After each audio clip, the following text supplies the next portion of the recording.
तो चलिए दोस्तों शुरू करते हैं।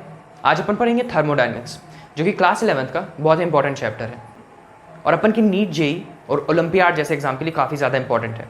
तो चलिए शुरू करते हैं। जैसा कि अपन का थर्मोडायनेमिक्स वर्ड ही सेल्फ एक्सप्लेनेटरी है। थर्मो का मतलब ही हीट होता है, अपन बचपन से पढ़ते आए, और डायनेमिक्स का मतलब चेंज होता है या फिर मोबाइल होता है। तो इसमें मेनली अपन हीट का चेंज एक्सचेंज पढ़ेंगे। तो चलिए अपन को कुछ बेसिक टर्मिनोलॉजी जाननी पड़ेगी इस पूरे चैप्टर को पढ़ने के लिए, जो कि अपने एग्जाम्स में पूछी भी जा सकती है।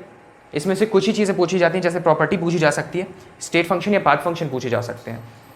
तो चलिए अपन शुरू करते हैं। तो अपन का सबसे पहला पॉइंट होता है सिस्टम का। तो सिस्टम क्या है? सिस्टम हम बचपन से देखते आ रहे हैं, जिस चीज़ को अपन ऑब्जर्व करते हैं अपन उसे सिस्टम बोल देते हैं। जैसे कि अपन ने बायोलॉजी में पढ़ा, क्या पढ़ा? Excretory system, breathing system, nervous system. तो अपन उसको जब ऑब्जर्व करते हैं, जहाँ पे वर्क हो रहा है, अंडर ऑब्जर्वेशन है, उसको अपन बोल देते हैं सिस्टम। तो इस बात को आप समझ गए होंगे। जैसे कोई कार है, कार में अपन का इंजन है, इंजन जो कि वर्क कर रहा है और उसको अपन ऑब्जर्व कर पा रहे हैं, यानी आप समझ पा रहे होंगे इस बात को। तो अपना इंजन क्या हो गया? सिस्टम हो गया। नेक्स्ट आती है सराउंडिंग। कार का ही एग्जांपल लेते हैं। अगर अपना इंजन सिस्टम है तो जो कार उसे एनक्लोज की हुई है वो अपनी सराउंडिंग हो जाएगी। सिस्टम और सराउंडिंग को मिलाकर अपना बनता है यूनिवर्स। अपन इन चैप्टर में सिर्फ दो ही चीज़ें पढ़ रहे हैं, सिस्टम और सराउंडिंग। तो सिस्टम और सराउंडिंग को भी अगर अपन देखें तो वो आ जाता है यूनिवर्स के अंदर। मेनली यूनिवर्स को अपन लिख सकते हैं equals to system plus surrounding. फिर नेक्स्ट अपन पढ़ेंगे बाउंड्री के बारे में। तो बाउंड्री क्या होती है? जो सिस्टम और सराउंडिंग को सेपरेट करती है। क्या करती है? सिस्टम और सराउंडिंग को सेपरेट करती है, उसे अपन बाउंड्री बोलते हैं। तो बाउंड्री में जाने से पहले मैं सिस्टम को पूरी तरीके से एक्सप्लेन कर देता हूँ, ताकि सिस्टम अपने को यहीं पे क्लियर हो जाए, आगे अपन को वापस इस टॉपिक पे नहीं आना पड़े। तो सिस्टम जो कि अंडर ऑब्जर्वेशन होता है, अपन तीन प्रकार से डिवाइड करते हैं: open system, close system and isolated system. तो ओपन सिस्टम सबसे पहले देखते हैं। ओपन सिस्टम का बेस्ट एग्जाम्पल है बॉइलिंग वाटर या फिर हॉट वाटर। आपने एक कप में हॉट वाटर लिया, तो जो आपका हॉट वाटर है, थोड़े टाइम बाद आप इसे ऑब्जर्व करेंगे कि हॉट वाटर सराउंडिंग के टेम्परेचर में आ जाता है। ओपन सिस्टम का बेस्ट एग्जांपल हुआ अपना हॉट वाटर। अपन जब मग में या फिर किसी कप में हॉट वाटर लेते हैं, तो अपन थोड़े टाइम बाद ऑब्जर्व करते हैं कि हॉट वाटर सराउंडिंग के टेम्परेचर पे आ जाता है, वो कि कूल हो जाता है। सिमिलरली जो हॉट वाटर होता है वो अपना एवापोरेट करता है। तो इस पर अपन दोनों चीज़ ऑब्जर्व कर रहे हैं, क्या? जो कि अपना एनर्जी और मैटर है, दोनों का एक्सचेंज यहाँ पे पॉसिबल है। तो अपन ने जैसे हॉट वाटर से समझा, हॉट वाटर ओपन मग लिया अपन ने, तो ओपन सिस्टम, इसे आपको सीधे याद आ जाना चाहिए। ओपन सिस्टम में अपना एनर्जी मैटर दोनों एक्सचेंज होता है। फिर नेक्स्ट आता है अपना क्लोज सिस्टम। अपन जो टी का फ्लास्क होता है, जिस पे टी रखते हैं, अपन ने ग्लास फ्लास्क देखा होगा, उस पर अपन टी रखते हैं जनरली। तो जो टी होती है वो अगर अपन ने सराउंडिंग में रख दी, तो थोड़े टाइम बाद वो भी सराउंडिंग के टेम्परेचर पे आ जाएगी, लेकिन उसका बाहर मैटर नहीं आएगा जब तक हम उसे बाहर ना निकालें। तो बेस्ट एग्जाम्पल क्लोज सिस्टम का क्या हुआ? अपना एक फ्लास्क वाला टी ना फ्लास्क हो गया, जिसमें अपन की एनर्जी का एक्सचेंज तो हो रहा है लेकिन मैटर का एक्सचेंज नहीं हो रहा है। अब थर्ड टाइप पे चले जाते हैं, आइसोलेटेड सिस्टम। आइसोलेटेड सिस्टम का बेस्ट एग्जांपल थर्मो फ्लास्क है, जो कि आपने बचपन से देखा होगा अपने घरों में। आपने ठंडी में कई बार उसे यूज़ भी किया होगा। आप एक बार चाय बनाकर उस पर रख देते हैं, फिर आप उसे आधे घंटे बाद, दो तीन घंटे बाद वापस निकाल कर पी सकते हैं। क्यों? क्योंकि वो गर्म रहती है, सेम टेम्परेचर पे रहती है। क्यों? क्योंकि उसकी वॉल्स होती है नॉन कंडक्टिंग, जिसकी वजह से ना ही एनर्जी और ना ही मैटर का एक्सचेंज होता है। एनर्जी और मैटर का एक्सचेंज नहीं होता, दोनों का एक्सचेंज नहीं होता। इस पर अपन समझ सकते हैं। तो अपन ने तीन प्रकार के सिस्टम पढ़ लिए, ओपन, क्लोज्ड और आइसोलेटेड। ओपन में अपना एनर्जी और मैटर का दोनों का एक्सचेंज होता है। क्लोज में अपना एनर्जी का होता है लेकिन मैटर का नहीं होता।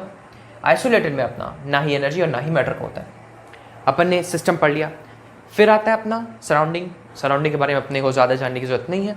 फिर अपना यूनिवर्स, सिमिलरली इसके बारे में भी ज़्यादा जानने की ज़रूरत नहीं है। फिर आता है अपना बाउंड्री। तो बाउंड्री को तीन टाइप्स में बांटा गया है, जिसके सब टाइप्स हैं। तो पहला आता है रिजिड नॉन रिजिड। आप समझ पा रहे होंगे रिजिड नॉन रिजिड, ये तो वर्ड सेल्फ एक्सप्लेनेटरी है। जैसे कि जिस कमरे में मैं वीडियो बना रहा हूँ वो उसकी वॉल्स रिजिड है तो उसे रिजिड बोल दिया गया, और जिसकी वॉल्स नॉन रिजिड होंगी तो उसे अपन नॉन रिजिड बोल देंगे। फिर आता है अपना इमेजिनरी और रियल। इमेजिनरी और रियल, जैसे इस कमरे की वॉल्स रियल है, हमें दिख रही हैं, हम इसे ऑब्जर्व कर पा रहे हैं, हम इसे टच कर पा रहे हैं। सिमिलरली अगर अपन कोई मग लेते हैं, क्या लेते हैं? मग। तो मग में अपन का यहाँ पे समझ लीजिए वाटर वाला मग है, तो इसमें यहाँ पे वाटर के लेवल के जस्ट ऊपर सराउंडिंग है, तो हम यहाँ पे एक इमेजिनरी क्या मान लेते हैं, बाउंड्री मान लेते हैं, जिसे अपन इमेजिनरी बाउंड्री बोलते हैं। फिर आता है अपना कंडक्टिंग और नॉन कंडक्टिंग। कंडक्टिंग और नॉन कंडक्टिंग आप नाम से ही समझ पा रहे होंगे। कंडक्टिंग वो बाउंड्री होगी जो कि कंडक्ट कर देगी हीट को सिस्टम से सराउंडिंग में या फिर सराउंडिंग से सिस्टम में, और नॉन कंडक्टिंग नहीं कर पाएगी। ये तो आप जानते हैं। इसमें आपका जो वाटर बॉटल होता है, जो अपन ने फ्रीज़र से निकाला होता है या फिर फ्रीज से निकाला होता है, वो कुछ टाइम बाद आ जाता है टेम्परेचर पे, सराउंडिंग के टेम्परेचर पे, वो कंडक्टिंग हुआ। और जो सराउंडिंग के टेम्परेचर पे नहीं ला पाता, जैसे कि अपना थर्मोफ्लास्क हुआ, उसकी वॉल्स नॉन कंडक्टिंग होती हैं। ये आप समझ गए होंगे। तो बाउंड्री के बाद अपने को पढ़ना है स्टेट और पाथ फंक्शन। स्टेट और पाथ फंक्शन, दो फंक्शन हमारे एनसीईआरटी में, हमारे कोर्स में दिए हुए हैं, स्टेट और पाथ फंक्शन। स्टेट फंक्शन से ही आप समझ जाते हो कि ये इनिशियल और फाइनल स्टेट पे डिपेंड करता है। तो अपन समझने के लिए इसका बेस्ट एग्जांपल एक ले लेते हैं। जैसे कि अपन का एक डिस्टेंस का ग्राफ है, एक ग्राफ ले लेते हैं जिसमें अपन को ए से बी में जाना है। तो ए से बी में जाने के लिए जो अपना डिस्टेंस है, अपन कहीं से भी जा सकते हैं, और डिस्टेंस अलग अलग हो सकता है, जो कि पाथ फॉलोड पे डिपेंड करता है। इनिशियल और फाइनल पॉइंट पे डिपेंड नहीं करता, पाथ फॉलोड पे डिपेंड करता है। लेकिन अपना जो डिस्प्लेसमेंट होता है वो इनिशियल और फाइनल पॉइंट के डिफरेंस पे डिपेंड करता है। तो जो अपना डिस्प्लेसमेंट वो हो गया, क्या हो गया, जो अपना डिस्प्लेसमेंट हो गया वो हो गया स्टेट फंक्शन, क्योंकि इनिशियल और फाइनल पॉइंट पे डिपेंड कर रहा है। जो अपना डिस्टेंस है वो इनिशियल और फाइनल पॉइंट पे डिपेंड नहीं कर रहा है, वो अपन पाथ फॉलो जो करेंगे उस पर डिपेंड करेगा। इसलिए अपना जो डिस्टेंस हो जाएगा वो जाएगा पाथ फंक्शन, और डिस्प्लेसमेंट हो जाएगा स्टेट फंक्शन। और पाथ फंक्शन मैंने एक बता दिया, आपको एक्सप्लेन ही कर दिया, जो कि पाथ फॉलोड पे डिपेंड करता है। उस पर क्या जाएगा, अपना हीट और वर्क डन। जैसे कि अपन एक एग्जांपल लेते हैं, अपन यहाँ पे ड्रॉ करते हैं PV graph, pressure versus volume graph. आप ये बचपन से पढ़ते आए होंगे कि प्रेशर वर्सेस वॉल्यूम ग्राफ हमें क्या डिनोट करता है, वर्क डन डिनोट करता है। उसका पूरा एरिया वर्क डन डिनोट करता है, वर्क डन डिनोट करता है। तो अगर हमारा पाथ डिफरेंट होगा तो उसका वर्क डन डिफरेंट होगा। सपोज अपन को इस पॉइंट पे जाना था, तो अपन ने कुछ ये पाथ फॉलो किया और अपन ने कुछ ये पाथ फॉलो किया, तो दोनों में एरिया अपना डिफरेंट हो जाएगा। समझ पा रहे होंगे। अपन का जो रेड वाला है वो स्ट्रेट फंक्शन के लिए है, स्ट्रेट पाथ के लिए, और जो कर्व के लिए वो अपना ब्लू वाला है। तो आप यहाँ पे समझ पा रहे होंगे कि जो अपना वर्क डन है पाथ फॉलोड पे डिपेंड कर रहा है। इस ग्राफ से आपको काफ़ी ईजिली समझ में आ गया होगा। फिर अपन नेक्स्ट चलते हैं पाथ फंक्शन स्टेट फंक्शन के बाद प्रॉपर्टी पे। तो प्रॉपर्टी अपन दो प्रकार की पढ़ते हैं मेनली, एक्सटेंसिव और इंटेंसिव प्रॉपर्टी।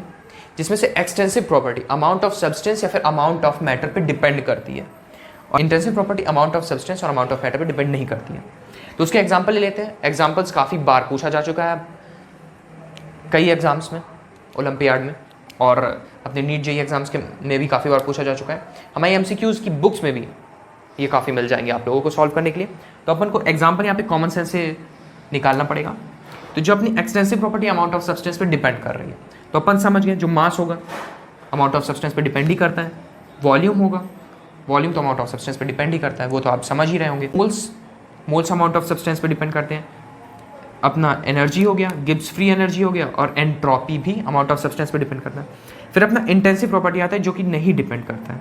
उसमें आता है अपना pressure, temperature, density, molar mass, specific heat capacity, refractive index, E cell, molarity, normality और मोलैलिटी। अपना मोलर मास तो जानते हैं आप कांस्टेंट होता है। फिर आता है अपना रिफ्रैक्टिव इंडेक्स, आप ग्लास का इतना स्लैब ले लीजिए या फिर इससे बड़ा स्लैब ले लीजिए, रिफ्रैक्टिव इंडेक्स तो कांस्टेंट होगा। फिर आता है अपना ई सेल, मोलैरिटी, नॉर्मेलिटी और मोलैलिटी। इन तीनों में कंफ्यूजन कहाँ आती है, कुछ लोग बोल सकते हैं मोलैरिटी, नॉर्मेलिटी और मोलैलिटी तो चेंज हो सकता है अगर अपन अमाउंट ऑफ सब्सटेंस को चेंज करें। अपन इसको समझाने के लिए यहाँ पे थोड़ी सी जगह इसको यूज़ करते हैं। मान लीजिए अपना बीकर है, इस पे हमने एक मोलर कोई सब्सटेंस लिया है। अब अपन उसको बीच से डिवाइड करते हैं, बीच से डिवाइड कर दिया अपन ने उस कंपार्टमेंट को। अब जब अपन जानते हैं कि ये होमोजीनियस मिक्सचर है, तो हाफ ऑफ द मोल इधर गए होंगे इस साइड पे, हाफ ऑफ द मोल इस साइड पे होंगे, और आधा लीटर वाटर इधर होगा, हाफ लीटर वाटर इधर होगा, हाफ लीटर वाटर इधर होगा।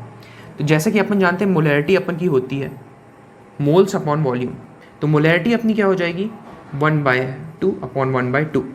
तो मोलैरिटी भी अपनी आ जाएगी 1, जो कि कांस्टेंट है, जो कि अमाउंट ऑफ सब्सटेंस पे डिपेंड नहीं कर रही है।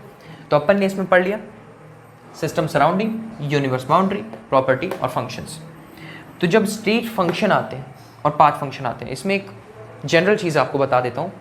जैसे कि अपन के क्वेश्चन में स्टेट फंक्शन और पाथ फंक्शन में डिफरेंस पूछ लिया, या फिर स्टेट फंक्शन और पाथ फंक्शन में ऑड वन पूछ लिया, तो अपन कॉमन सेंस से सॉल्व कर सकते हैं। जो अपन का स्टेट फंक्शन होता है वो कैपिटल लेटर में जनरली लिखा जाता है, जैसे temperature, pressure, volume, energy. Energy को भी कैपिटल लेटर में लिखा जाता है, यहाँ पे मैं लिख देता हूँ। गिब्स फ्री एनर्जी को भी अपन ने कैपिटल लेटर में लिखा, एंट्रोपी को भी अपन कैपिटल लेटर में लिखा। और जो अपन का पाथ फंक्शन होता है अपन उसको स्मॉल लेटर से डिनोट करते हैं, वर्क डन स्मॉल लेटर से W, heat Q small letter से डिनोट करते हैं। तो अपन यहाँ से आराम से इसको डिस्टिंग्विश कर सकते हैं। तो अपन ने थर्मोडायनेमिक्स में क्या क्या पढ़ लिया, एक बार मैं आपको बता देता हूँ। सिस्टम सराउंडिंग, यूनिवर्स बाउंड्री और फंक्शंस और प्रॉपर्टी, जिसमें सबसे ज़्यादा इंपॉर्टेंट फंक्शन और प्रॉपर्टी है। इसी के एग्जाम्पल पूछे जा सकते हैं। बाकी आपको सिस्टम के बारे में थोड़ा जानना है, बाकी बाउंड्री के बारे में आपको इतना नहीं पूछा जाएगा। नेक्स्ट वीडियो में अपन पढ़ेंगे सारी प्रोसेसेस, सभी को कवर करेंगे और उनके बारे में सारी इन्फॉर्मेशन ले लेंगे, ताकि हमें एग्ज़ाम में कोई भी प्रॉब्लम ना आए और हम सारे क्वेश्चन सॉल्व कर सकें बहुत ही ईजिली। इसको मैंने ईजी करने की कोशिश की है, आप देखिए कैसा लग रहा है आपको। रिस्पॉन्स आप कमेंट में दे सकते हैं। थैंक यू, आज के लिए इतना ही।